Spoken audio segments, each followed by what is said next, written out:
Hello everyone and welcome to this video where I'm going to review the action from the past couple of weeks as well as give you a preview of what awaits you for the rest of the summer. So as you are probably all aware of, the two main events of the last couple of weeks were of course Dortmund and Bilbao.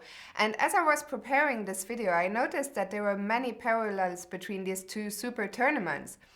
First of all, both are very traditional events and of course very strong ones.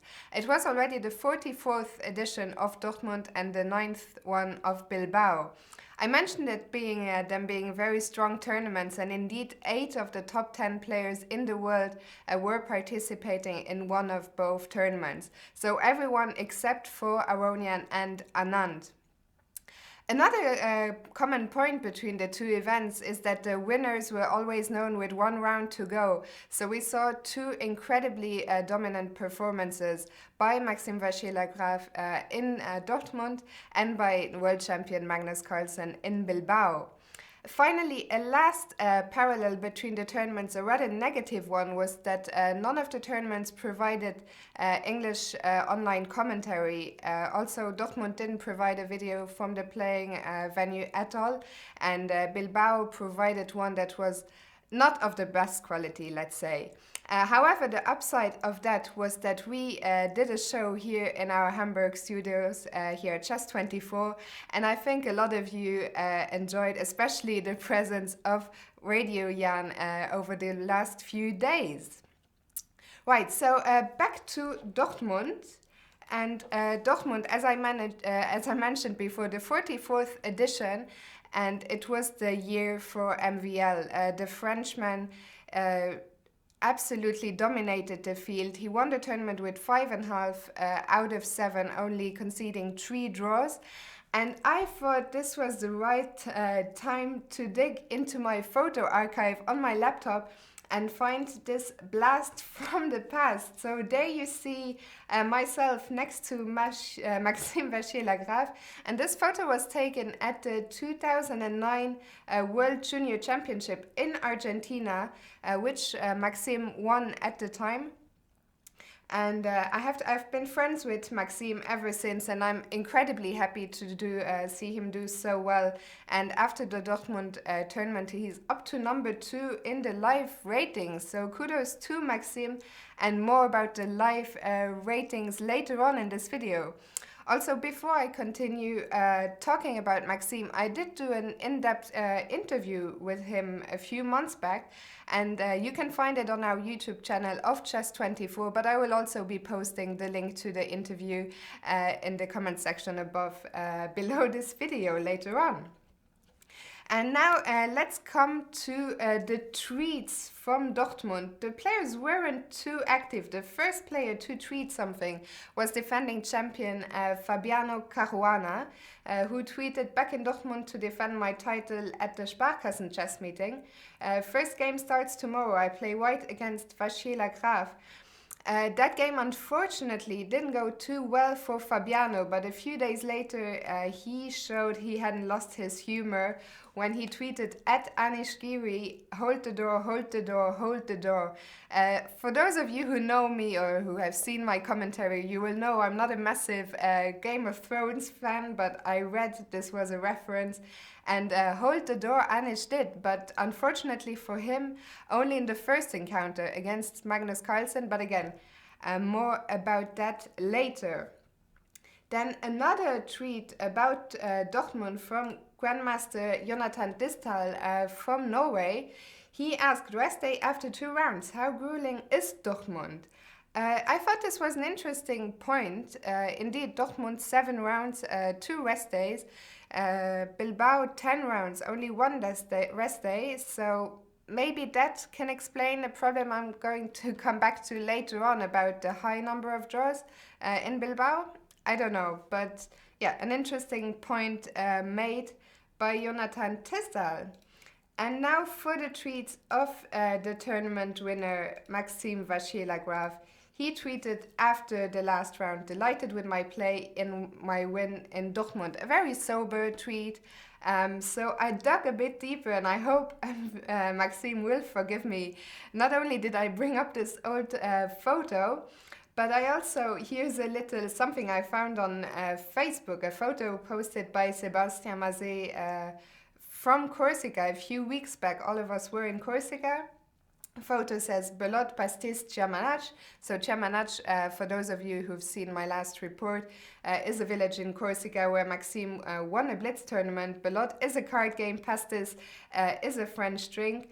And under this photo, Maxime commented the night Dortmund finished Le secret de la réussite, which means the secret behind my success. So there you go. I thought it was just a nice touch.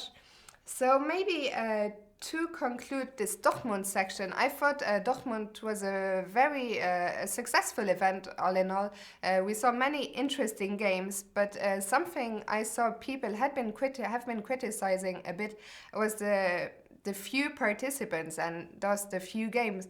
So maybe for next year, the organizers of Dortmund could consider re-changing the format. They have done so before, so maybe they could think about having either a 6 players double round or a 10 players all play all. But overall, a great tournament, and once again, congratulations to Magnus Carlsen. I'm going to come to Magnus Carlsen in a second, but congratulations to Maxime Vachier-Lagrave. Talking of Magnus Carlsen, let's switch over to Bilbao. Bilbao just concluded an hour ago. I came here as soon as the tournament ended. And to start with, kudos to our very own Colin.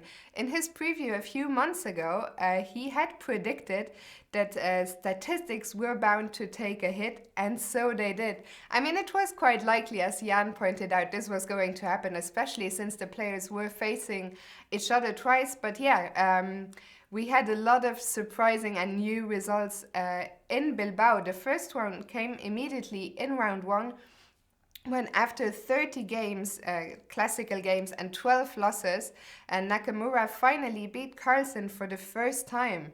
So that was a big result. A lot has been said about it already and written, but yeah, finally. And then yesterday in round 9, Carlsen also finally got rid of this other record that's been pursuing him for a long time, a negative record, a -1 score against Giri, but he equaled that by beating Anish yesterday after a tough game. So the score is now finally equal between these players, and we can look forward to many other exciting battles between these two. And then another encounter people had, of course, been looking forward to in Bilbao was the one between world champion Magnus Carlsen and his challenger Sergei Karyakin. And Magnus won this mini-match against Sergei 1.5-1/2. He could even possibly have made it 2-0. He missed a good chance in the second game. But yeah, that people think Magnus might have taken a psychological edge there ahead of their match, which is scheduled to take place in New York in November. So we'll see about that. So what else can I say about Bilbao? Bilbao had a grand and beautiful venue. I wasn't there, but I saw the photos. It looked spectacular, but of course, something I wasn't so fond of was this 3-1-0 system they use. So 3 points for a win, 1 for a draw, 0 for a loss. They also had the Sofia rules in place, but I think if we needed any more proof for the system not really working, Bilbao was it. The number of draws was huge. I'm not very good with numbers and I didn't have time to figure it out. But yeah, a huge percentage of draws, and also games that weren't particularly exciting, especially not more exciting than the average. So I think that's a lot for the organizers to ponder about ahead of next year's tournament. Do they want to keep this format in place? And also maybe do they want to add a rest day? Maybe would that be a way to encourage more exciting players that are better rested? Yeah, again, a lot to think about, and hopefully next year we will also have English commentary from on-site as well as a proper video. So I'm going to show you now some tweets from Bilbao. Let me just get rid of the Maxime tweets. So there we go, the first tweet by the ever active social media guy, Mr. Anish Giri. He posted before the tournament Haiti in Arnhem with the crew.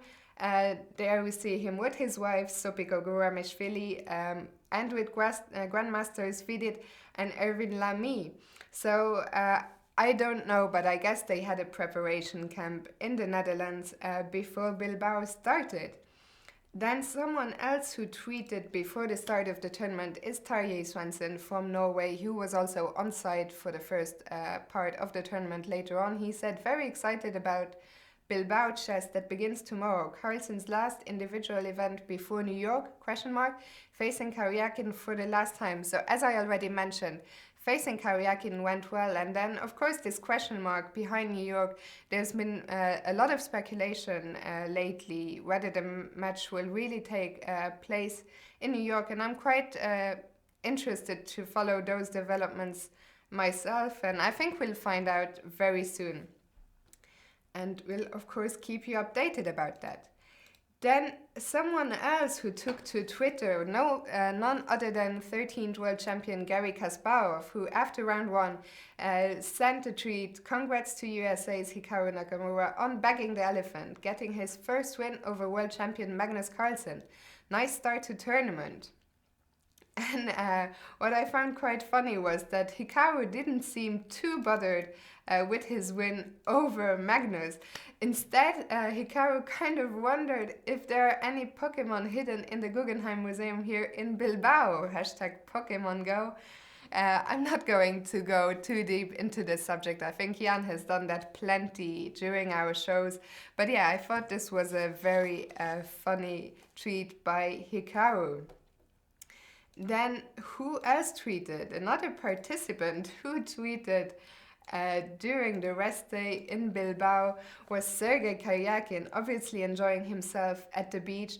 And he must have gone to the beach in the morning, because in the afternoon, as tweeted by our very own Anna Rudolph, during the free day at Bilbao, some fun activities such as a Europe versus World Human Chess match. And as far as I'm aware, I could be wrong, but I think Europe won this match 1.5. So that's it for Bilbao. Once again, many congratulations to Magnus Carlsen on a great performance. I think also overall a good event, but especially this drawing rules and the scoring system are something to think about for the organizers ahead of next year's tournament. So that's it for my review of the Dortmund and Bilbao tournaments. Now all that remains for me to show you is the live rankings after those two tournaments. As you can see, and by the way, those rankings are courtesy of 2700chess.com. As you can see, Aronian and Anand, the only players not active during this month of July. Carlsen comforting his first place. He's still almost 50 points ahead of his new number two. The new number two is none other than, as mentioned before, Maxime Vachier-Lagrave with a new record, new peak rating of 2810.8.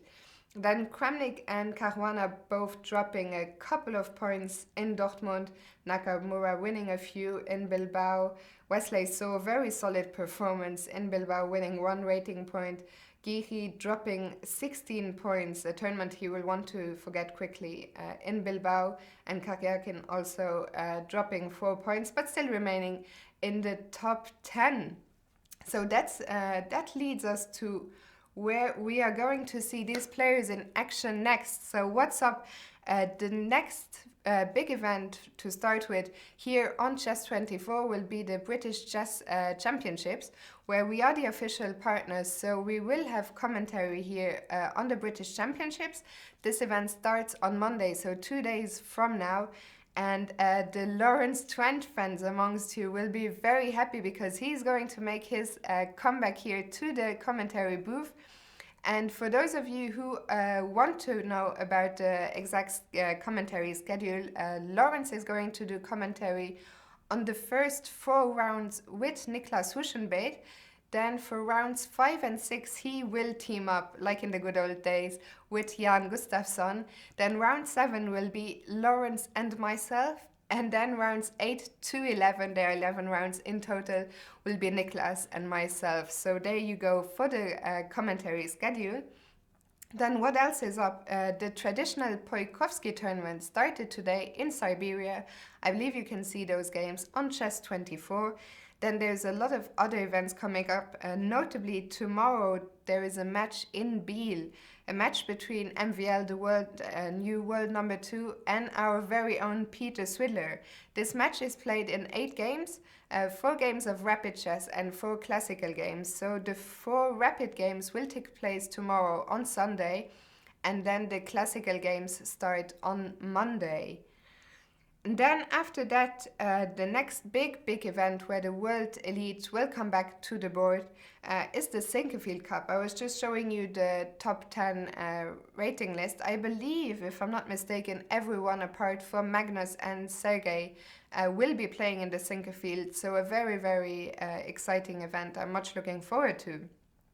Then the second half of August should be rather quiet because everyone will be preparing for what is arguably one of the main events on the chess calendar, and that is of course the Chess Olympiad, which will take place in Baku from 1st to 14th September. And I'm also very much looking forward to once again represent Luxembourg at the Olympiad. So there you go, that's it for the review of the last few weeks, and you also know what's coming up now. So I hope you enjoyed the show we put up for you here on Dortmund and Bilbao. And I wanted to say this earlier, but I forgot, but kudos to all of our members who kept us company in the chat, who sent their comments, their questions to Twitter. So that's, as usual, much appreciated. And I hope to see you again in the chat on Twitter for the British Championship, which starts on Monday. So I hope you all have a lovely weekend, and I'll see you soon.